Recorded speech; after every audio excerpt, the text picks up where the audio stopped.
Okay.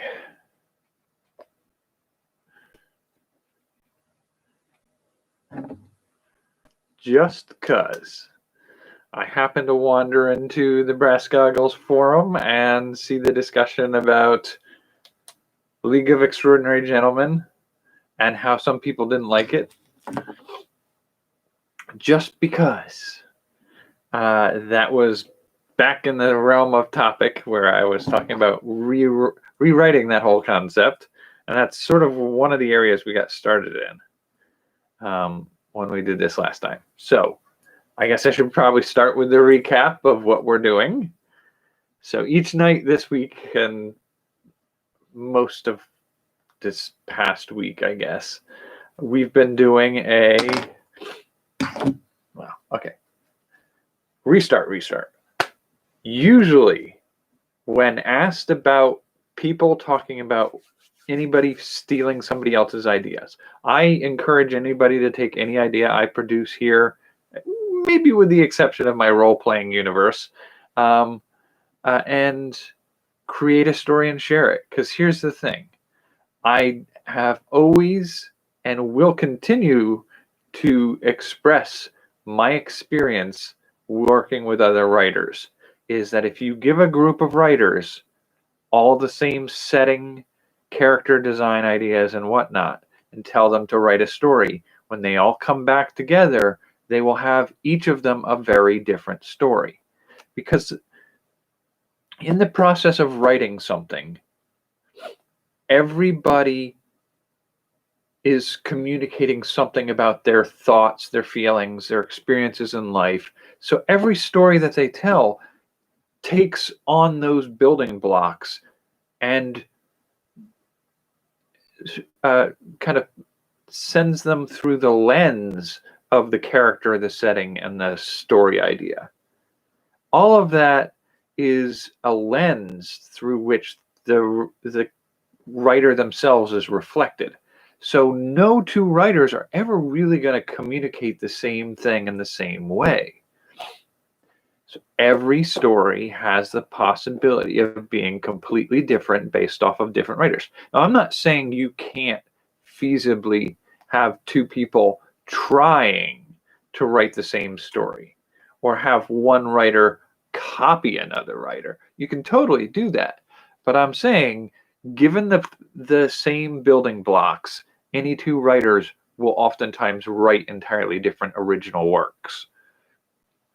And so previously, I took the idea of saying, okay, and it's sort of what my channel's been based off of, is let's take a look at existing things, find a way to break them down, works of fiction usually, find a way to break them down and rewrite them and tell new and interesting stories for all sorts of different ways of talking about the concepts involved. And so I did a series for a long time of videos where I would watch a movie, read a book, and so on, and then break those down and come up with 6 different creative prompts inspired by those works that people could use to create new works. And I encourage people to create works and share them with the channel. But I also participate in doing some of that. And part of that was earlier this year, I just grabbed a bunch of some of my favorite franchises from, I think it was the 80s, 90s, and early 2000s that are TV, movie, comic book sources, and said, okay, so how could we reimagine these as different things? And one of the very first ones we did was League of Extraordinary Gentlemen. And the story, one of the stories, I came up with 2. One was pulp characters like the Doc Savage and things like that. And the other one was the Island of Dr. Moreau as sort of a reimagining of X-Men. So that was a reimagining of, or reworking of the concepts that made League of Extraordinary Gentlemen. I wrote those ideas down, and we did a bunch of others like Teenage Mutant Ninja Turtles, Jurassic Park, so on and so forth. I wrote them all down on a text file on my laptop, which as of almost a month ago at this point, shredded its hard drive and destroyed all those files. I still have the recorded videos that we did when we were doing these before, but I'm purposely not watching them because I get to experience this all over again. It's been long enough since I created these ideas the first round through that I don't always remember what I did. And even if I can remember, like I can remember the League of Extraordinary Gentlemen fairly well, I can sort of let them go and say, okay, starting over again from scratch, say League of Extraordinary Gentlemen, let's take it apart, see what we can make out of the parts, and create a new idea inspired by that. And so I get to do that more than once with some of these properties and find a different way to approach it. And if somebody likes the idea and wants to create a story, you're free to do so. I might write some of these again myself in the future as a full-blown work. I might contract with a graphic artist and see if we could do a little web comic inspired by some of these ideas. But that doesn't prohibit you from doing so also. Because like I said, any two artists who create a work with the same building blocks will get entirely different works. And so with that premise in mind, I'm actually going to ask the viewers here, if you have any ideas, you can leave them in the comments or comment on my channel. If you think there is a format you would like us to have for sharing these creative works, is there would we do a Discord channel where we share some of the things we're working on, maybe an excerpt or something like that, or just hash back and forth about some of the ideas we're playing with, where to find, like if you publish it as a blog serial or a Kindle published book. I mean, you're welcome to do all of those, and I'd love the opportunity to see what people are making and encourage each other in that process of making. So that's sort of where we are right now. That was a bit of a ramble. It's about 7.5 minutes into this already, but that's the premise of what we're doing. And today's story, because I went back onto brass goggles into the topic where I posted about this, because I saw somebody recently had commented again. I said, all right, let's see what people are saying. And they're talking about how they couldn't stand the movie in comparison to the comic, which has nothing to do with the new story ideas that I came up with inspired by it. But that's fine. It means that some people have strong feelings about the story idea that was the movie versus the story that was the book or the comic, the graphic novel. Which means it's on my mind, it's on some other people's minds. Let's play with it again. So League of Extraordinary Gentlemen. This might be a little tight one because I haven't had any time to really think about it yet before today. So we're starting literally from ground zero on this one tonight. League of Extraordinary Gentlemen. I don't know that I've read, I might have read some of the comics out of order a long time ago. I do recall that it's Mina Harper who's the leader of the group in the comics. And she's, I don't, if I remember correctly, she's not as vampiric as she is in the movie. There's no Tom Sawyer.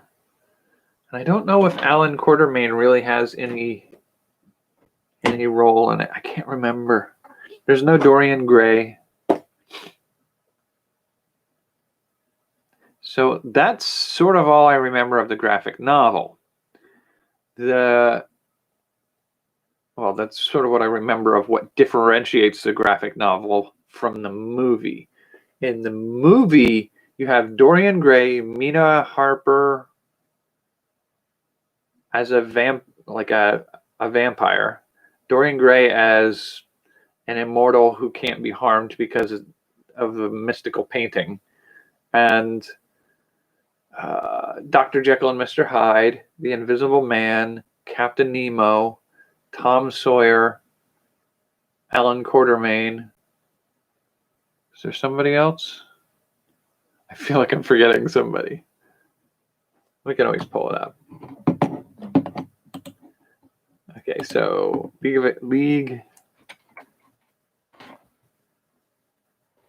of Extraordinary Gentlemen. Okay, League of an Extraordinary Gentlemen, the movie. That's the comic. Film. Characters. So plot. So cast. Alan Quartermain, Captain Nemo, Mina Harker, Rodney Skinner, I believe is the Invisible Man, Dorian Gray, Tom Sawyer, Dr. Jekyll, Edward Hyde, the Phantom M or Professor James Moriarty. Who is Dante? Nigel, Ishmael. So I don't remember some of those characters.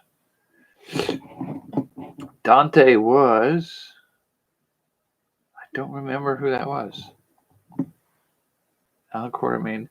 Quartermain meets M, who reveals that the Phantom plans to start the World War by bombing a secret meeting of world leaders in Venice. To prevent this, M is forming the latest generation of League of Extraordinary Gentlemen, consisting of Quartermain, Captain Nemo, vampire chemist Mina Harker, and the invisible thief Rodney Skinner.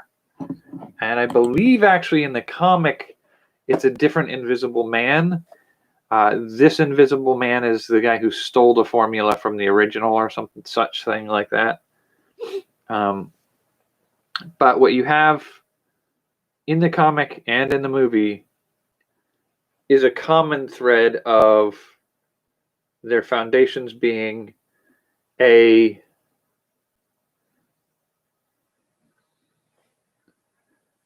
early 1900s, I think. When does it take place? In 1899. A terrorist group led by the Phantom break into the Bank of England and to steal Leonardo da Vinci's blueprints of Venice. All right. So it's literally turn of the 1900s. And you're assembling a group of extraordinary human beings to change the course of major events in the world. All right, so if we took some of that premise and we did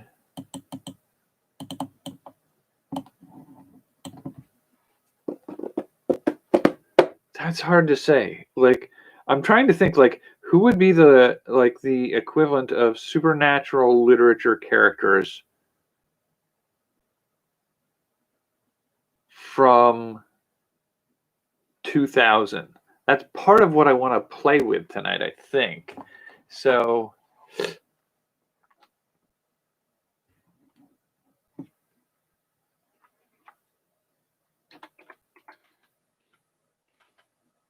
literary heroes of 2000.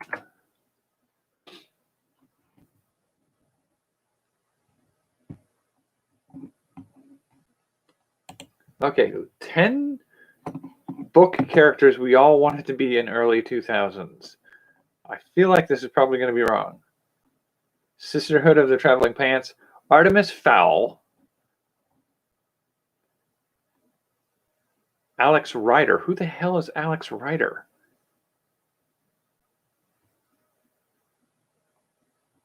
I don't know that one. Princess Diaries, Percy Jackson and the Olympians,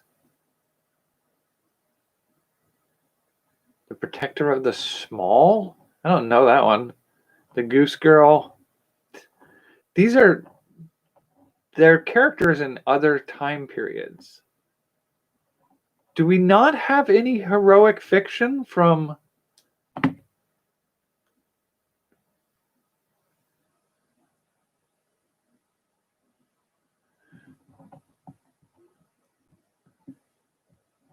Who the hell is Sarah Dessen?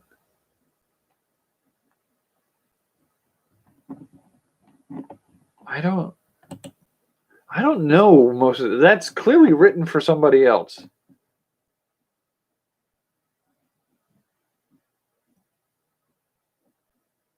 100 best books of the 21st century canon.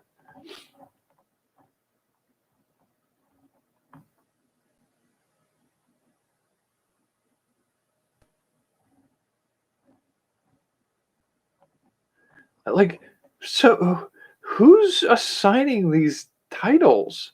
They're so freaking arbitrary. I've never heard of most of these, and admittedly, part of that is because I have a very esoteric approach to fiction.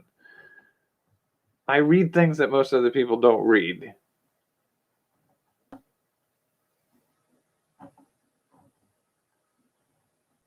Okay, so this is...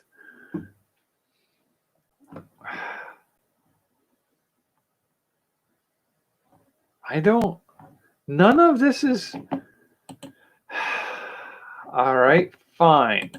I guess we could depart from that standard model and say video game heroes. Let's do video game, or let's see, books set in 2000.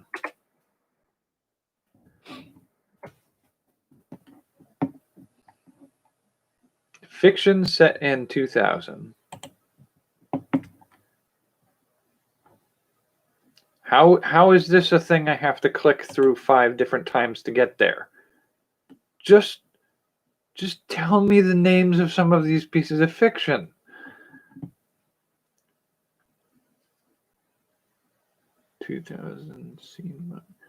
Okay, so The Bomb. I don't know. Come on.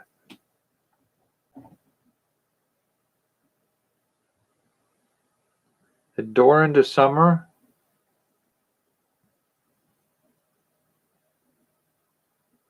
It was published. Okay, let's take a look into that.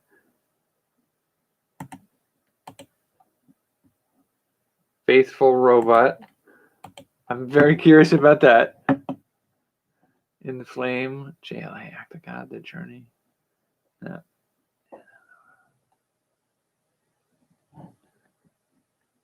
The Lay of the Land, Looking Backwards, Millennium.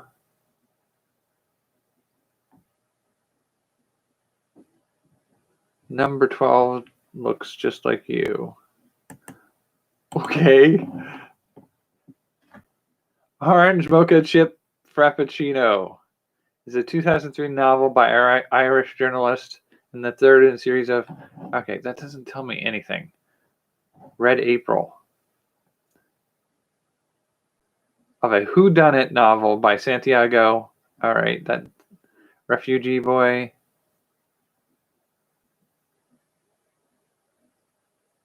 No, that doesn't tell me anything. Royish here, Royish now. Teenage... Okay, Shockwave. What is that? Okay, Solar.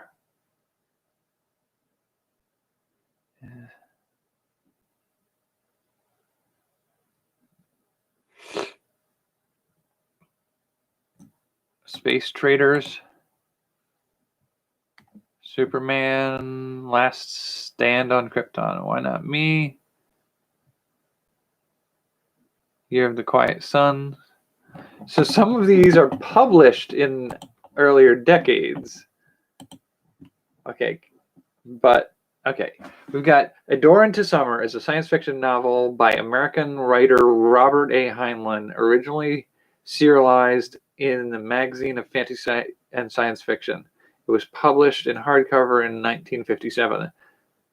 The novel is largely hard science fiction, but includes elements of fantasy and romance. Its title was triggered by a remark which Heinlein's wife Virginia made when their cat refused to leave the house. He's looking for a door into summer. Heinlein wrote in the novel in 13 days.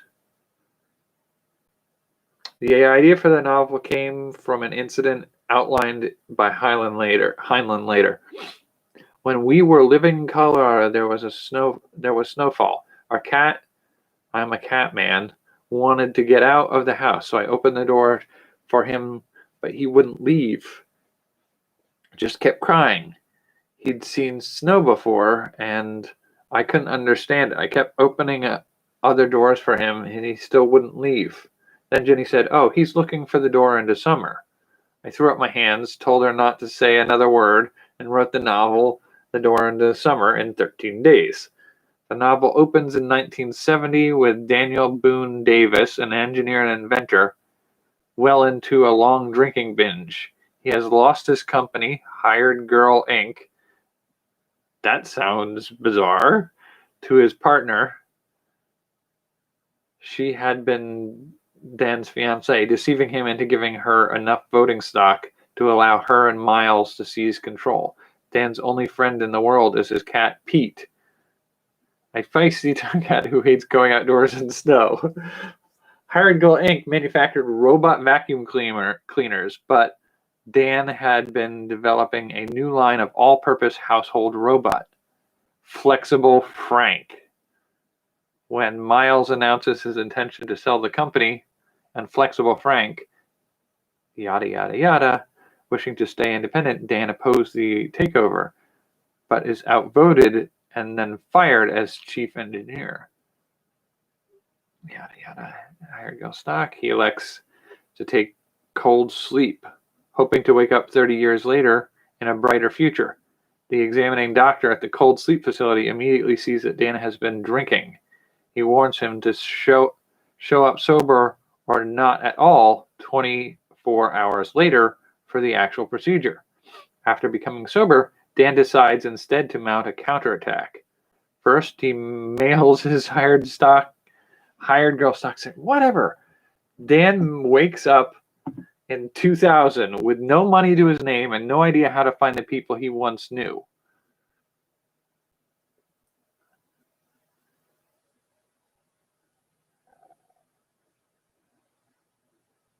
What little money Bell let him keep went with the collapse of Mannix. He had lost Pete the cat, who fled Miles' house after Dan was drugged, and has no idea how to find a new middle-aged Ricky. Dan begins rebuilding his life. He persuades Geary Manufacturing, which now owns Hired Girl, to take him on as a figurehead. He discovers that Miles died in 1972, while Belle has become a shrill and gin-sodden wreck. All she recalls is that Rick went to live with her grandmother about the time that Dan went into cold sleep. Okay, yeah. Can we get to the point? He finds Flexible Frank in use everywhere, filling many menial jobs once filled by people. It's called Eager Beaver. Someone has taken his prototype and developed it. He's even more baffled to find that the patent is credited to D.B. Davis.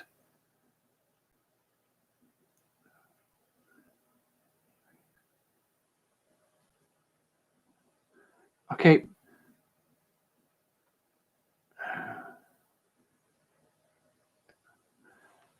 I just major themes. Can we break it down that way? This is the worst description of a book I've ever heard.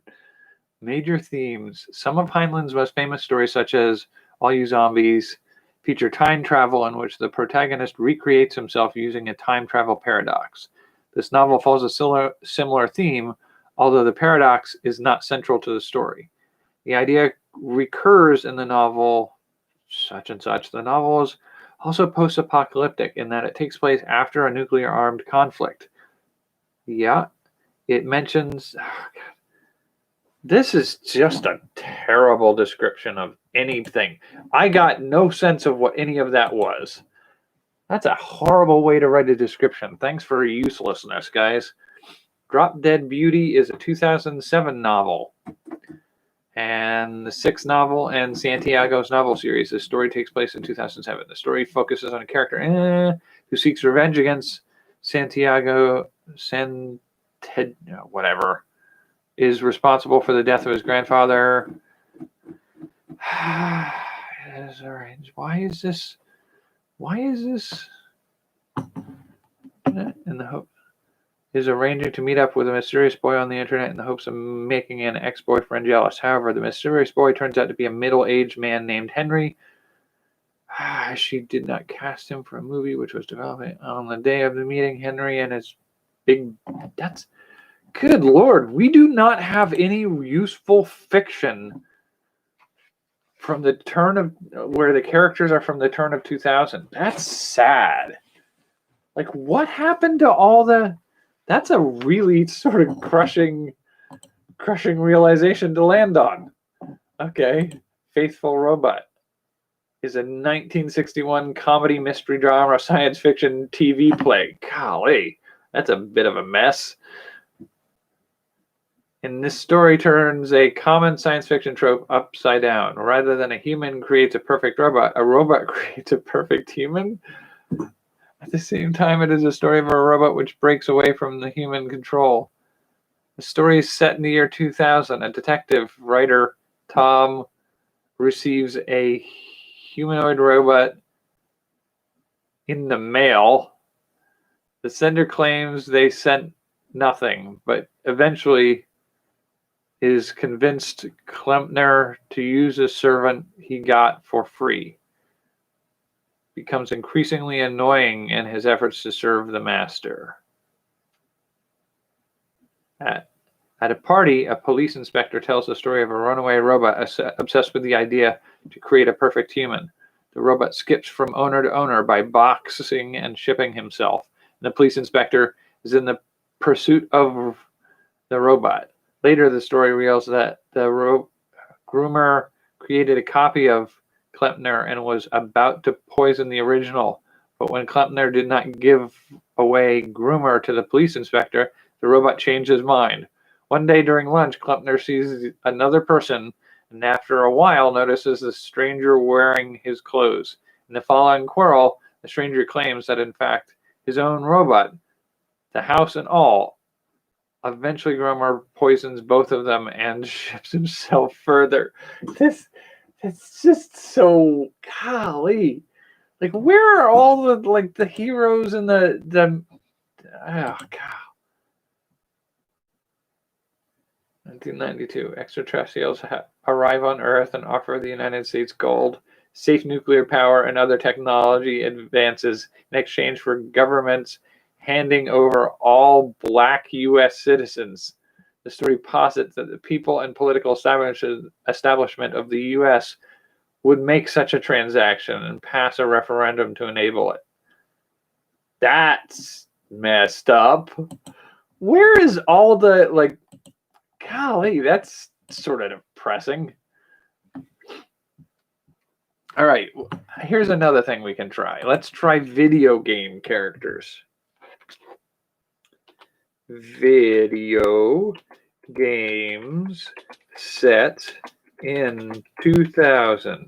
Because it feels like video games have become the literature of the contemporary time frame. Video games set in the 2000s. In 2000. Ace Attorney, Command and Conquer, Diamond Trust of London, FIFA, ESPN, Eternal Darkness, Silicon Knights and... Okay, we'll take a look at that one.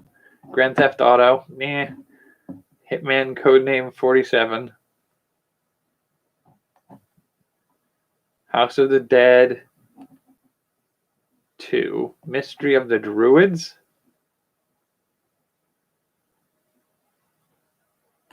I don't know, man.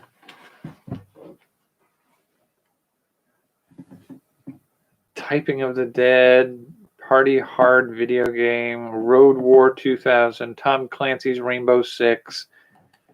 This is depressing. Are we seriously lacking? There's got to be something else. There's got to be some other format of something out there.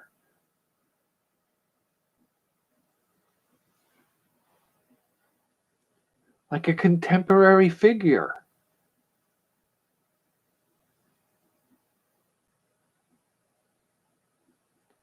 That you can play them off as, like, there's fiction written about them, but they really exist. We don't have anything like that. That's kind of crushing.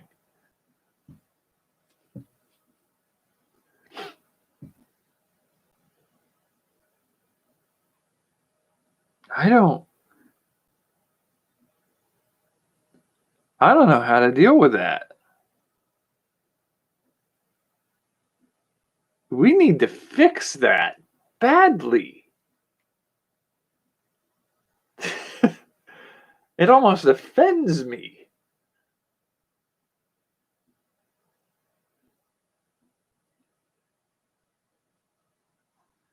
Okay, Eternal Darkness was...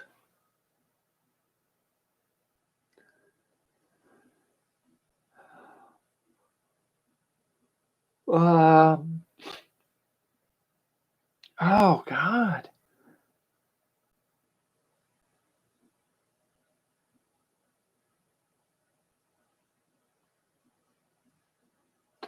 That's not... It doesn't feel right that we have no... like science fiction or fantasy characters that take place in our own time.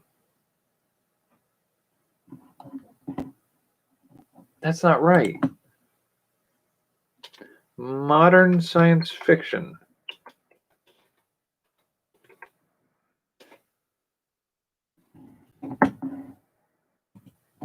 Contemporary science fiction books. The Martian, Dark Matter, Ready Player One, Blind Sight. All of these require world-changing things. Ready Player One requires a different world than we have.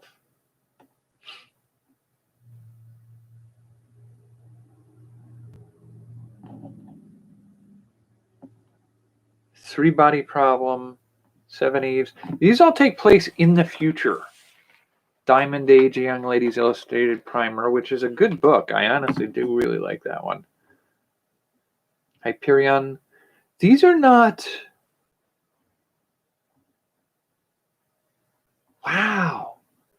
We really just don't have things set in... like... we don't have like a contemporary... all right, so I guess part of... I'm sort of limiting ourselves to... okay, fictional characters of the 1980s to 2000s. Fictional characters of the 1900s.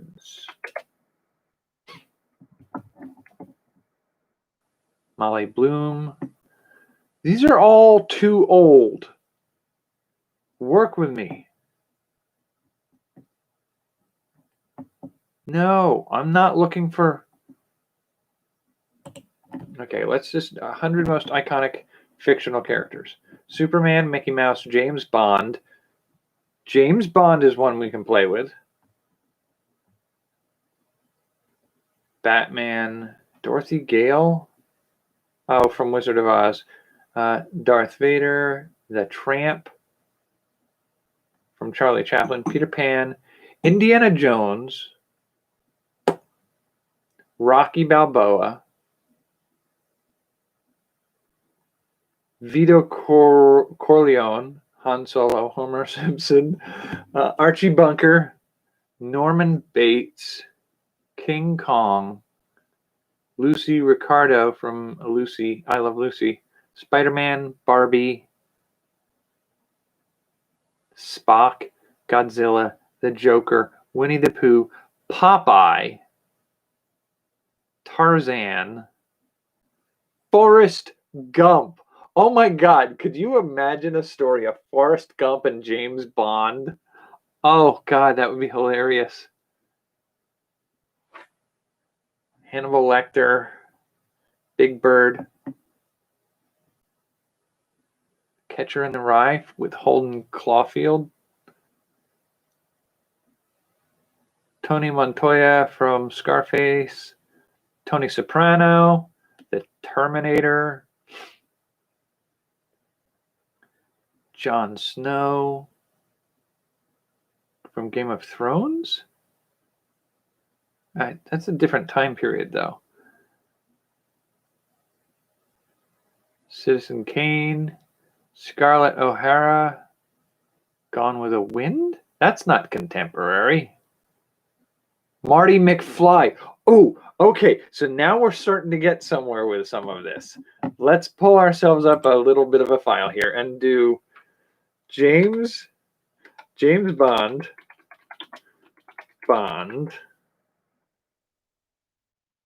Forrest Gump,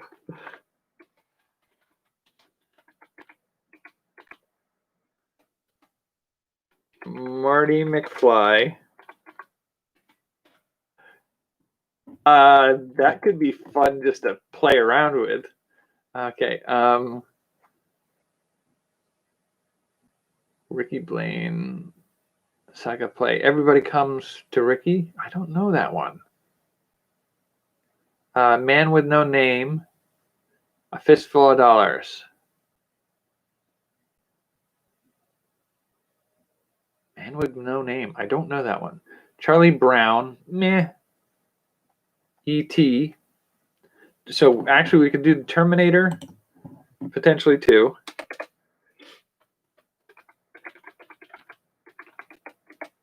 E.T. I'm just trying to build a list here. Okay, Ricky Blaine, E.T. Arthur Fonzarelli. That's a wrong time frame, though. Well, could the Fonz still be around in the? Okay, we could pull that one in just in case we want to. The Fonz. Hey, that could be hilarious. Philip Marlowe, Jay Gatsby, no. Lassie, Fred Flintstone. Okay, Rooster Cogburn from True Grit. Atticus Finch, no. Kermit the Frog, George Bailey. Oh, okay, no. It's a Wonderful Life. Yoda, Sam Malone from Cheers. Zorro, Moe, Larry, and Curly, the Three Stooges, Mary Poppin, Ron Burgundy. Okay, no. Mario, Harry Potter, The Dude. The Dude. Oh my God. Yes, that would be hilarious. The Fonz, The Dude, Marty McFly, and Forrest Gump.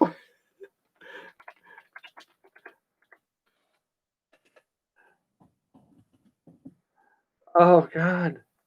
That would be hilarious. Gandalf, the Grinch, Willy Wonka, the Hulk, Scooby-Doo, George Costanza from Seinfeld. Nah.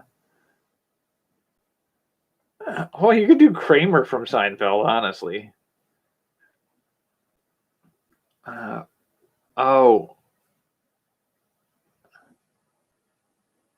Pulp Fiction. There you go.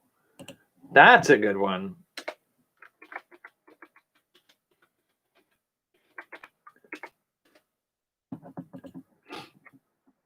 And John McClane. Die Hard. Yep, there you go. So there is some fiction like that. Helen Ripley, Ralph Cramden, The Honeymooners. Okay, Edward Scissorhands. What time frame did that take place in? Edward Scissorhands. Okay, we can do that. Edward Skizzers.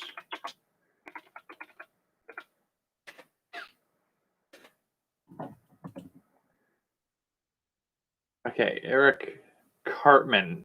South Park. No, thanks. Walter White. Ooh, wow. That'd be a heavy dose to put in there.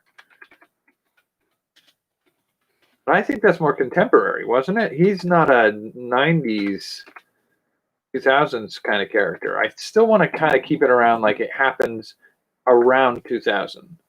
Walter White, Cosmo Kramer, Pikachu, Michael Scott from The Office, Freddy Krueger, Captain America, Goku, Bambi, Ronald McDonald, Waldo, or Wally? Where's Wally? Waldo in the U.S. I didn't realize it was named differently somewhere else. Fraser Crane, Omar Little, Wolverine, Jason Voorhees, Betty Boop, Bilbo Baggins, Tom Joad, The Grapes of Wrath. Okay.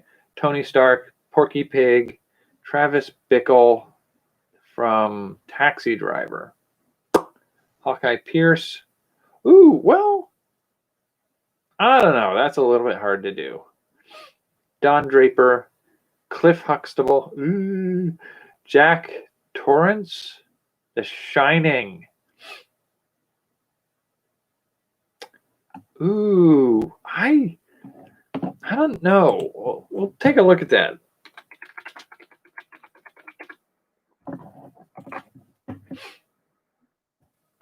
Okay, Breakfast at Tiffany's, Shrek, Optimus Prime,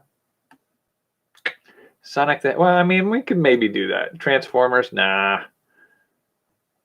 Harry Callahan, Dirty Harry might be kind of fun to do too.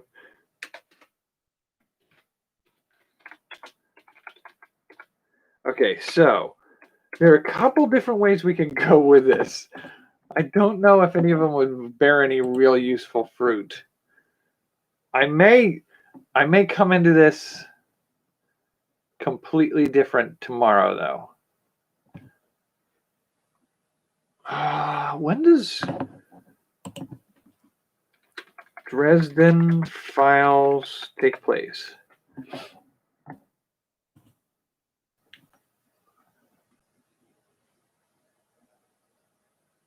Okay, what's the time frame for it?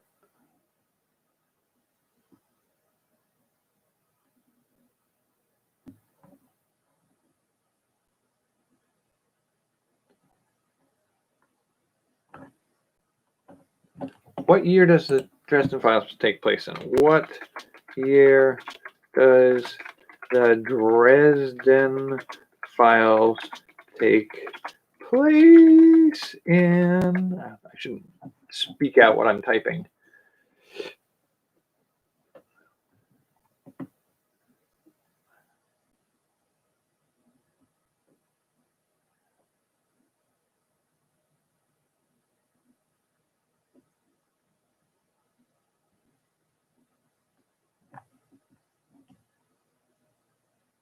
Okay, what? Well, we know Stormfront takes place within a couple years of 2000. Okay, so series timeline.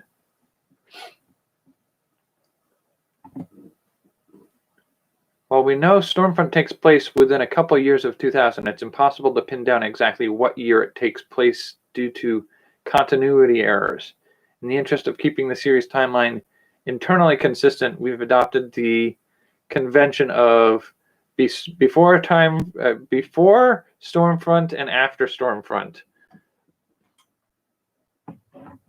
I don't need to all the way back to the age of dinosaurs or any of that crap, please.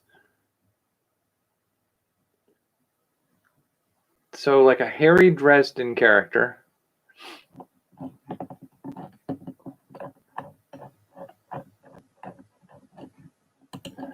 So I think we could get away with something like a Dresden Shining. What year does Shining take place?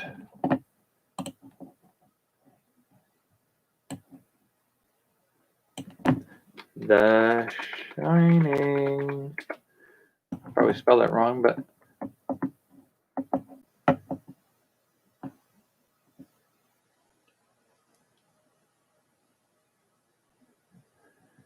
okay. The setting and characters are influenced by King's personal experience, including both his visit to the Stanley Hotel in 1974 and his recovery from alcoholism. The novel was adapted into a 1980s film of the same name. Dr. Sleep came out in 2013. Fictional Overlook Hotel. But what year does it take place in?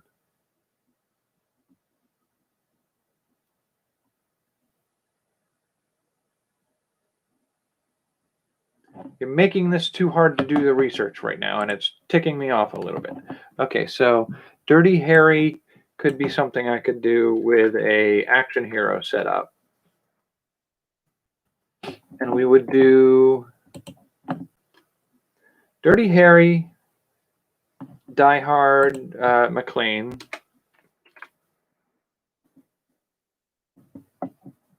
And maybe a James Bond character.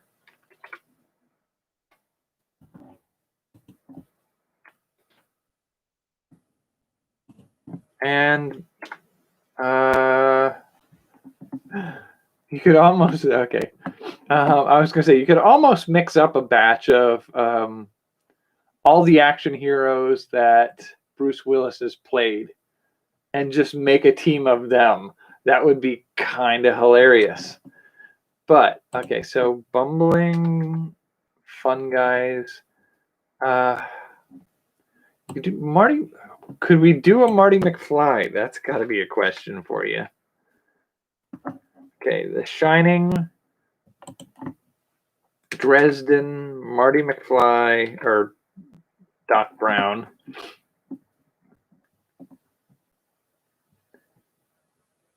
You could do Pulp Fiction in with the James Bond, Dirty Harry, Die Hard.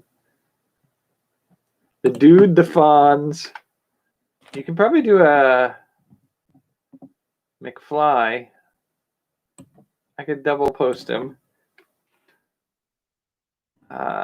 with the Fonz, the Dude, in that category. E.T. and Terminator could go into the bizarre category. So an alien, a cyborg, a wizard, a kid from The Shining, maybe, because he had abilities, right? And then like Edward Scissorhands. Oh God, this could be so freaking weird. So that's quite the collection of people we've got there. Why would we put Forrest Gump? Would we put Forrest Gump in with Marty McFly and the Fonz and the Dude?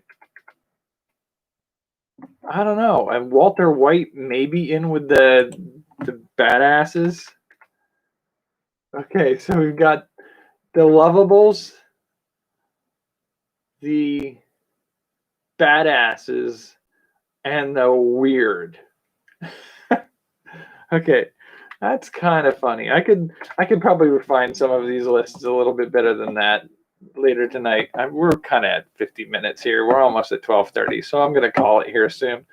But I feel like I got to find a better way to introduce these characters in some form of concept here. So I will rehash some of this tomorrow. But I'm looking for turn of 2000 type characters that we can play off of. Yeah, I'll have to really think about this a little bit.